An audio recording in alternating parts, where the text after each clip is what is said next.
வாழ்க வளமுடன். பேராசி ஆனந்தி அன்பழகன், திருவண்ணாமலை. இன்னைக்கு சிந்தனையாக வாழ்க்கை மலர்களில் சுவாமி என்ன கொடுத்துருக்காரு அப்படின்னா, வேதாந்தம் சித்தாந்தம் அப்படின்ற அந்தம் அப்படின்னா முடிவு இல்லாதது. அப்ப அந்த முடிவில்லாத அந்த இறைநிலையை உணர்வதற்காக தான் வேதங்கள் தோன்றியது. 4 வேதங்கள் நிறைய பேர் தெரியும். ரிக்கு, யசூர், சாம, அதர்வன வேதம் அப்படின்னு நம்மளுக்கு எல்லாருக்குமே தெரிஞ்ச ஒரு விஷயம்தான். அந்த வேதங்களில் சொல்லப்படுத்து பார்த்தீங்க அப்படின்னாவே, அதாவது சுவாமி சொல்லுவார், வாய்மொழியாகவோ அல்லது நூல் வழியாகவோ தான் ஞான விளக்கத்தை பெற்றுக்கொண்டால் மட்டும் போதாதுன்ற ஒரு பாடல் அழகாக சொல்லுவார் சுவாமிஜி. வேதாந்தம் பேசுவதால் கிட்டிடாது அப்படின்வார். அப்போ பேசுறது பெரிய விஷயம் கிடையாதுங்க, அந்த அனுபவம் தான். அதான் சொல்லுவாங்க சுவாமிஜி, சொல்லால் மட்டும் நம்பாதே, சுயமாய் சிந்தித்தே தெளிவாய் நீன்னு சொல்கிறதுக்கு என்ன காரணம் அப்படின்னா, அனுபவம் தான். அந்த அனுபவம் இருந்தால் தான், அதை நாம் அனுபவித்தால் தான் மற்றவர்கள் கொடுக்க வேண்டிய எண்ணமே நமக்குள் வரும். அப்போ அந்த நிலையை உணரணும் அப்படின்னா நம்ம என்ன பண்ணோம் அப்படின்னா, அகநோக்கு பயிற்சி தான். அப்போ அறிவு பயிற்சி நமக்கு கண்டிப்பாக வேண்டும். அறிவுன்னா என்னங்க, அறிவு இல்லைன்னு சொல்ல முடியாது, எல்லாருக்குள்ளேயும் இருக்குது. ஆனால் அறிவு என்பது நம்ம உணர்ந்து கொள்ள வேண்டும், அதை தெரிந்து கொள்ள வேண்டும், புரிந்து கொள்ள வேண்டும். அப்போ அறிவு என்பது இருக்குது அப்படின்னா நம்ம அதுக்குள்ளே போய் ட்ராவல் பண்ணாதான் நம்ம அதை புரிந்து கொள்ள முடியும். அதை சொல்ல சுவாமிஜி, அகநோக்கு பயிற்சி என்னும் உள்ளொடுக்கும் பயிற்சியின் மூலமாக தான் அறிவை உயிரில் ஒன்றை செய்து உயிரிலே தனது அடக்கத்தை தன் மூலமாக மெய்ப்பொருளாய் மாறி நிற்கும், பொருளாகி நிற்கும் தன்மையை அனுபவபூர்வமாக பெற வேண்டும்ன்ற. அப்போ பெற்றால்தான், நம்ம எதுவுமே அனுபவத்தால் பெற்றால்தான் அதை நம்ம உணர முடியும்.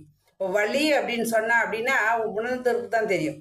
ஆனால் வலி இல்லாதவங்க சொல்லுவாங்க, என்னங்க பெரிய வலினா, அவங்களுக்கே தலைவலி காய்ச்சலும் தனக்கு வந்தால் தெரியும்னு ஒரு பழமொழி சொல்லுவாங்க பாருங்க.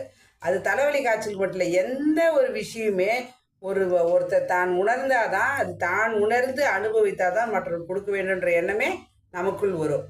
அப்போ அதான் சொல்லுவாங்க, தானே அவனாகவும் அவனே தானாகவும் ஜீவனே சிவனாகவும் சிவனே ஜீவனாகவும் இருக்கும் நிலையை உரை மூலம் கேட்டு அறிவதோடு, இறைவன் தான் நமக்குள்ள உயிராக அறிவார்கிறத உணர்ந்தாலும் என்ன பண்ணுங்க, அப்போ அதை உணரணும் அப்படின்னா அந்த அறிவோட மனதை பழக்கி அந்த மனதிலே செலுத்தி தவத்தின் மூலமாகத்தான் உணர்ந்து பார்க்கும்போது தான் தெளிவோடு திருப்தியும் நமக்கு வரும். இது நமது யார் கொடுக்குறாங்க அப்படின்னா, மனவளக்கலை மூலமாக உலகம் பூராவுமே அறிவு திருக்கோயில் மூலமாகவும் அறக்கட்டளையின் மூலமாகவும் எல்லாருக்குள்ளேயும் நம்மளுக்கு கொடுத்துட்ருக்காங்க. இது இல்லாத தவ மையங்கள் மூலமாகவும் நமக்குள் கொடுத்துட்டு வராங்க. அப்போ இறைவன் அடுத்த நிலை முனை யார் அப்படின்னா, நாம் ஒரு முனை அப்படின்னா, நம் மனமாக இருப்பது ஒரு முனை என்றால் இறைவன் அடுத்த முனையாக இருக்கிறான்.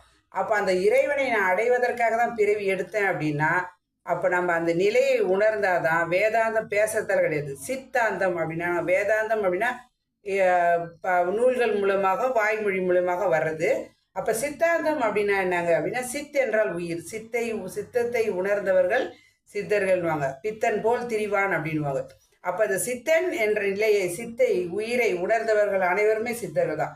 அதான் சித்தாந்தம். சித்தத்தை உணர்ந்து அந்த உயிரின் மூலமாக மனதை ஒடுக்கின் மூலமாக அமைதி பெற்று ஓர்மை நிலை, கூர்மை நிலை, சீர்மை நிலை பெற்று நேர்மை நிலையாக இறைவனை அடைவதற்காக தான் நம்ம எடுத்துருக்கோன்றதை நம்ம உணர்ந்து கொள்ள வேண்டும்.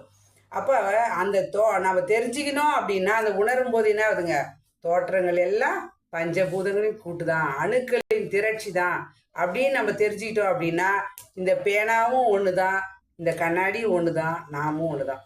ஒரு பொருளில் அந்தந்த அணுக்களின் கூட்டமாக இருக்கிறது அப்படின்றத புரிஞ்சுக்கிறதா சித்தாந்தம். அந்த இயக்க நிலை, இறைவன் அணுவாக எல்லாருக்குள்ளேயும் இருக்கிறான்றதையும், மனிதனுக்குள்ள பிறப்புக்கும் இறப்புக்கும் இடையே உயிர்கள் அனுபவம் பெறுவது தான் அந்த இன்பம் துன்பத்தை அந்த இரண்டு நிலை தான் இருக்குது அப்படின்றாங்க.